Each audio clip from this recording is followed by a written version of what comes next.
Hi, group number 4s. Welcome to this week's reading. This week we are doing a reading called The 4 Powers. It is a reading that I got from my Modern Witch Tarot journal. It's got some good spreads in it, and it helps you record readings and stuff. It's really helpful if you're a journal person. It's down in the description if you're looking for it. So this is the card that brought you guys in. It is Baba Yaga. She's super cool. And it also has this rune down here. This rune is Othala, which means home, ancestry, heritage, and inheritance. So, that is the card that brought you in. And yeah, the deck I'm using today is my Adventure Time deck. To be honest, I have not watched the Adventure Time all the way through, but I really love this deck. It's super cute, and I am working on watching all of it so that I get all the symbolism eventually, but it's a very long show. So, I have not finished it, but it's super cute, and I love this deck, so we're using it today. Okay, so yeah, I'm going to talk about the spread as I shuffle. So this spread is 6 cards. The first card talks about the path, which is where you are called to tread. The second card is one that will cross the first card, and it is the obstacles that will arise. And then we talk about the 4 powers, which are to know, to dare, to will, and to keep silent.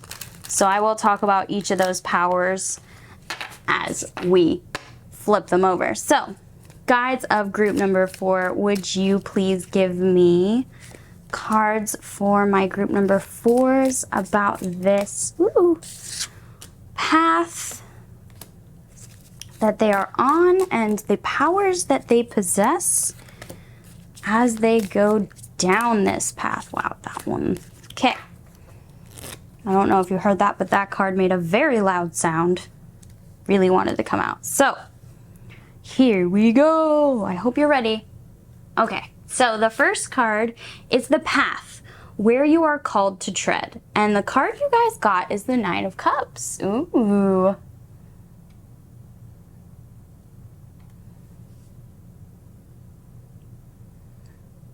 Interesting. So, this card could mean a lot of things. In fact, I'm gonna get another card. Fuck it. So I'm just gonna get one more card to clarify this one for me. Because the Nine of Cups is a lot of things. So we're gonna get one more card to clarify, and you have the Knight of Cups as well. There we go. The Knight of Cups as well as the Nine of Cups. So, you are on a path to live and love a lot. Your path, the one you are meant to tread, is meant to be one where you follow your heart and you find abundance in your relationships, in your material world, but it's a path of joy. You are meant to follow a path of joy. That is the path that you are called to tread. So, a path of joy and love is what you are called to. And this next card is what lies across. This is the obstacles that are facing you. And we have the 3 of coins. Now this is very interesting because the 3 of coins talks about working together. It talks about working together with other people of different skills than ours to create something new together. So, you're meant to go down a path of love and joy and abundance. but you have a hard time playing with others. These, where other people might find joy in working with others, you have a hard time connecting with others. It seems like a constant struggle for you. You just don't play nice with others all of the time.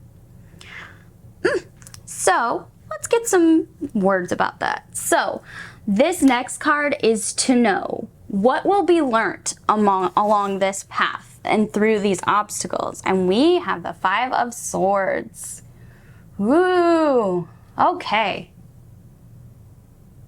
So the Five of Swords talks about conflict. Talks about fighting. It talks about enmity, really. It talks about deceit and conflict. So what will be learned along this path of trying to work with others? I'm seeing two different interpretations of this.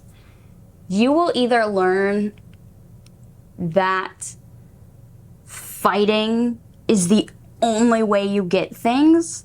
You will learn to be cruel and push others to do what you want, even if it's not what they would like. You will learn to be dominant and destructive on this path. Or you will learn how to conquer conflict. You will learn how to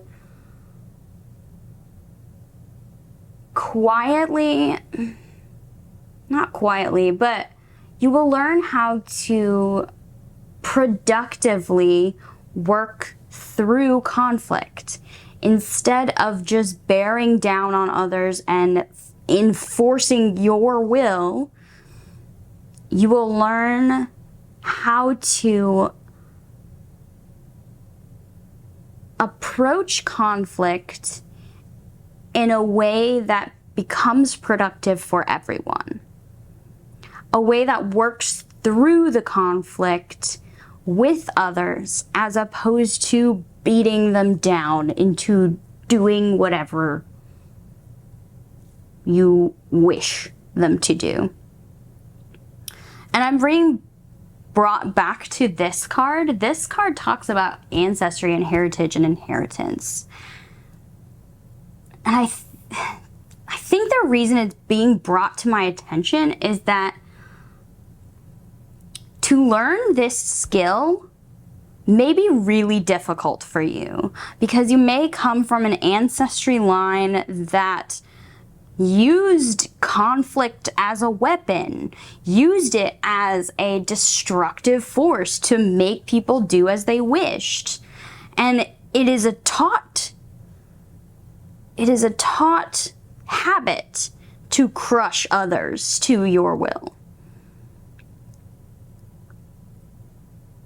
But this learning a new way of conflict, learning a new path of love and joy and acceptance of others, that is going to be a real challenge, a real unlearning and relearning of habits and healthy communication and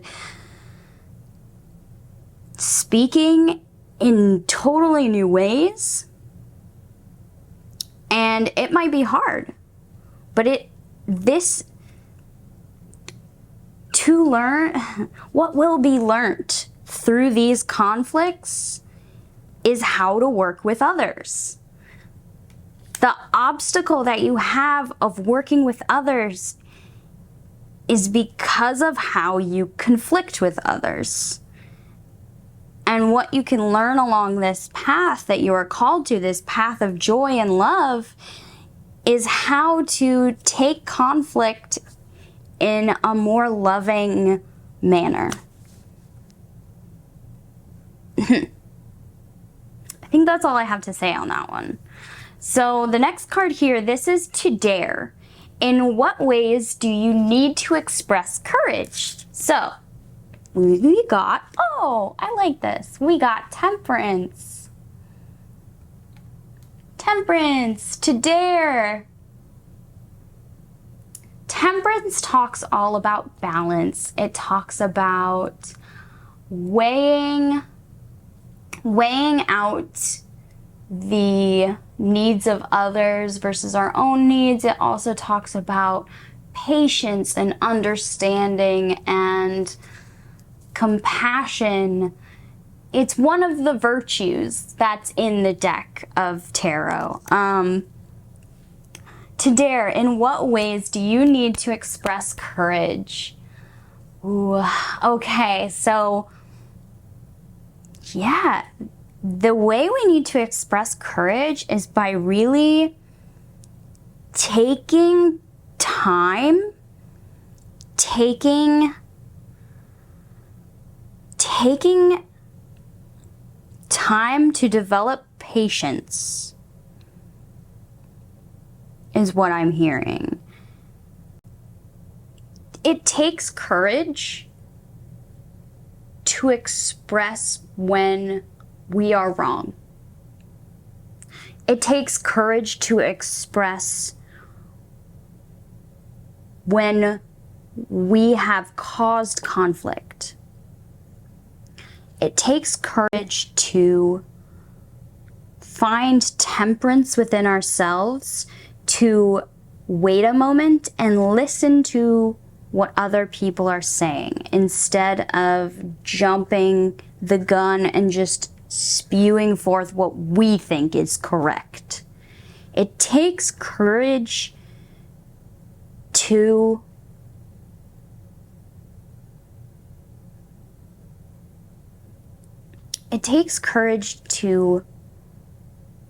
listen, to be quiet, to find stillness within ourselves in the midst of conflict. It takes real courage because you are letting yourself be vulnerable with another person. And I'm seeing this armor all over these cards. And I'm seeing that, like, temperance never wears armor.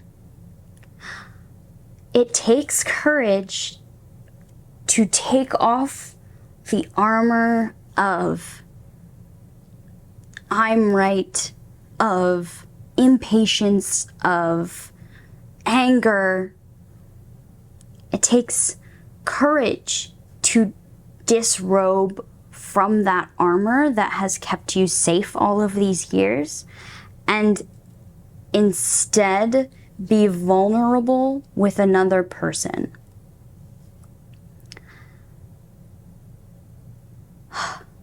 Yes. So in what ways do you need to express courage? We need to express courage by being vulnerable, by showing our true self to someone else.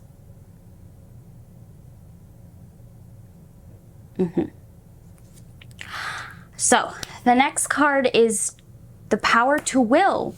Where should you place your focus? And the card you guys got is the King of Swords. The King of Swords. So this could be a person in your life that needs some attention, a relationship that needs some mending.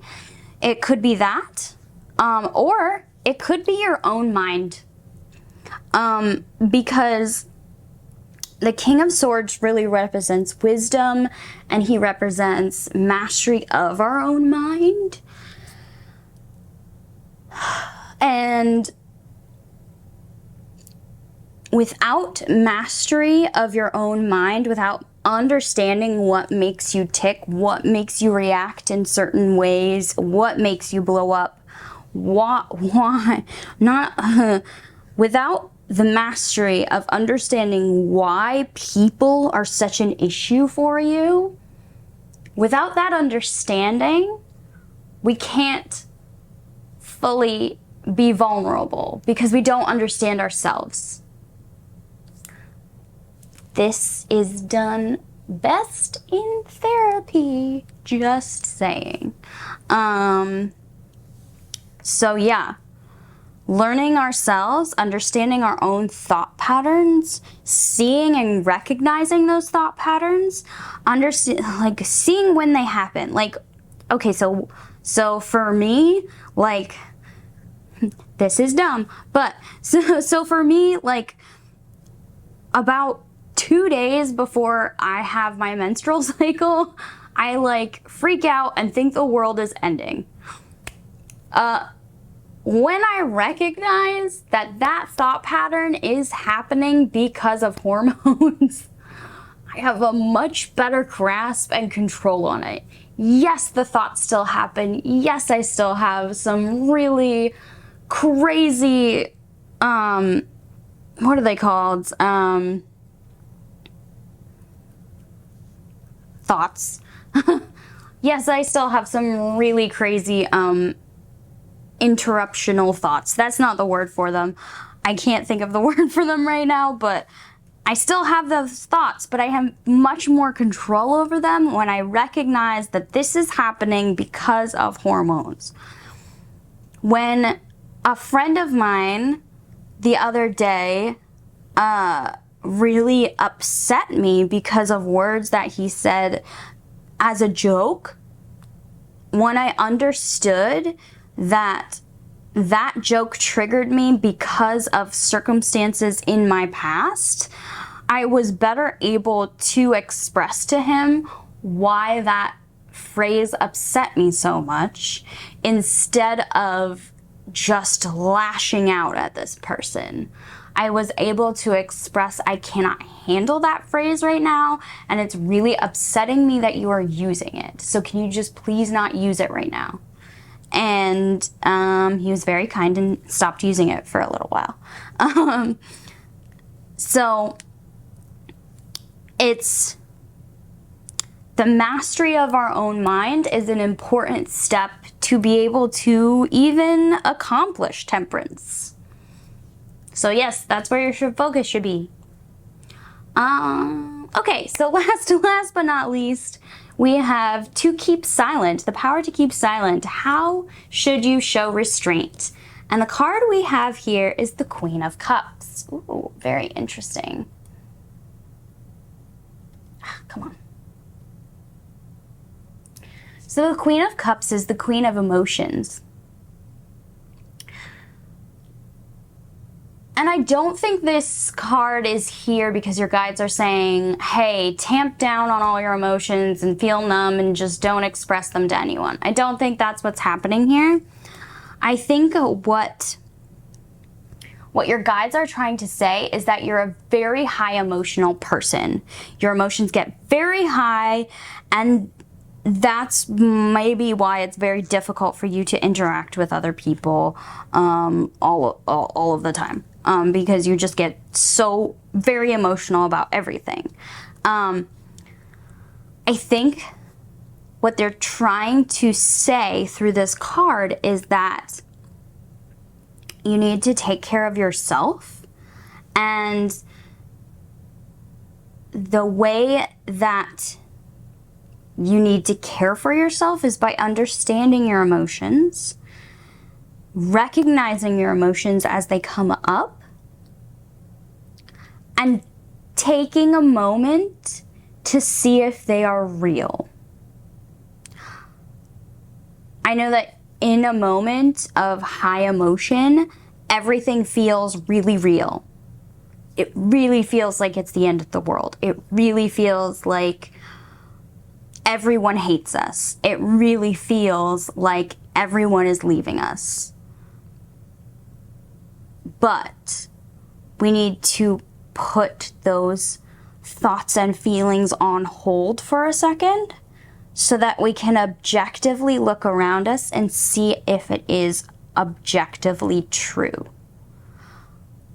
This is a technique that they use in therapy sometimes, where we take a second when we are in high emotion to ground ourselves, to feel the earth beneath our feet, and then examine what our emotions are telling us and objectively see if they are true. So let's say, like, our emotions are telling us that everyone hates us or everyone is leaving us.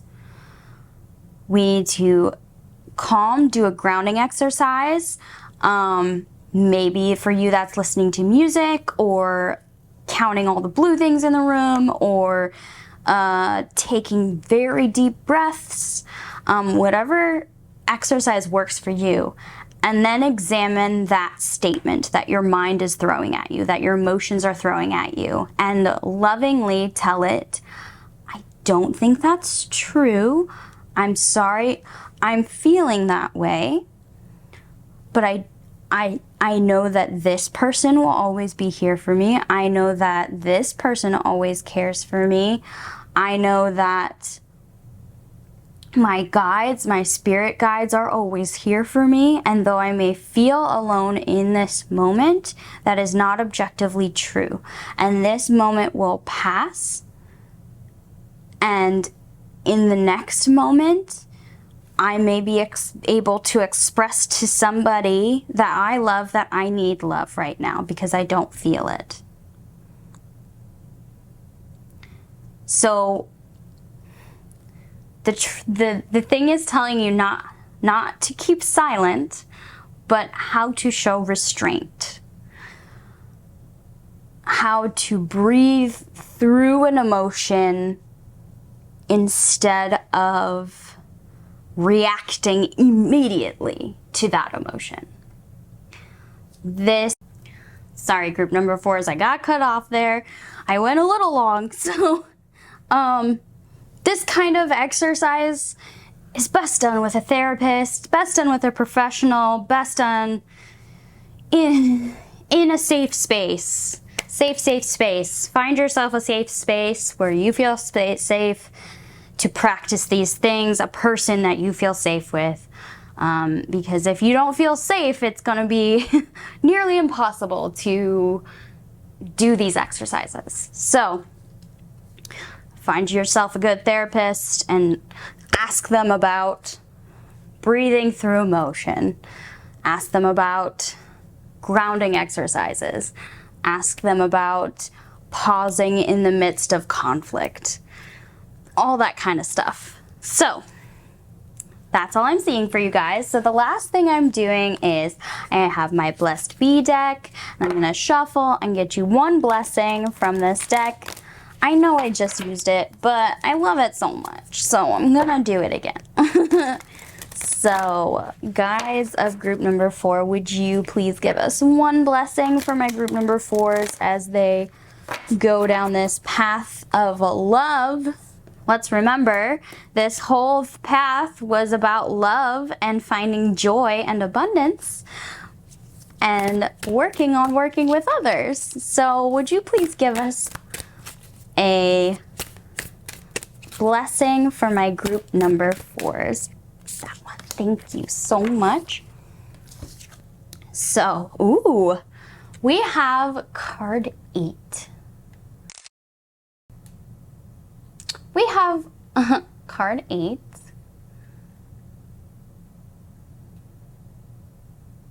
A blessing on your intuition. There we go. Card 8, a blessing on your intuition. I'm going to read this to you out of the book, and that'll be your reading.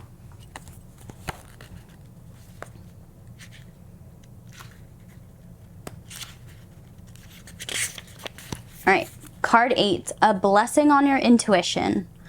A blessing to create a trusting relationship with your own inner guidance. Yeah, this card, it really talks about that.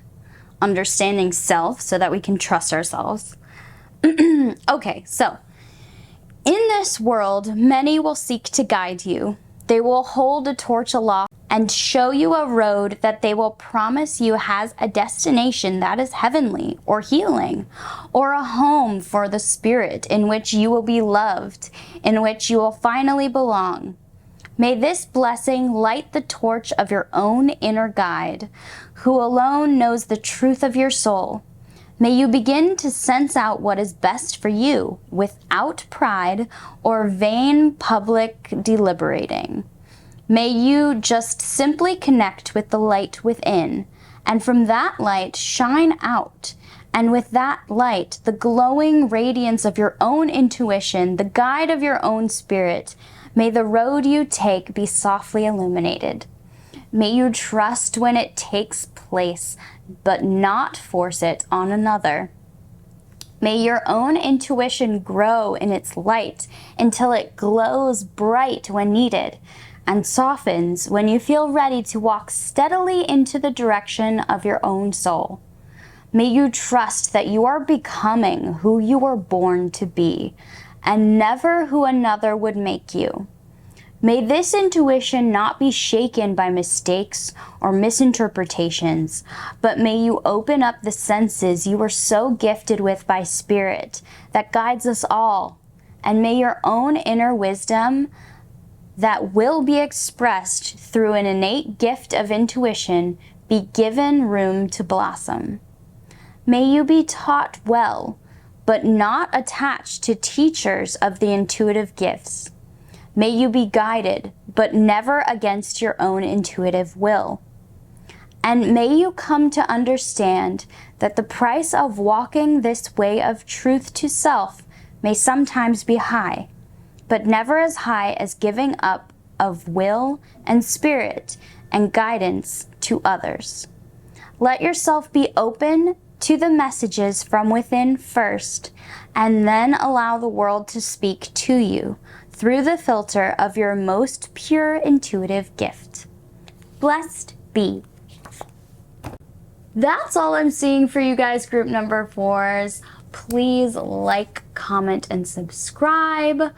I think that's everything. I hope you guys have a blessed everything. Thank you so much for watching. I can't wait to see you on our next video.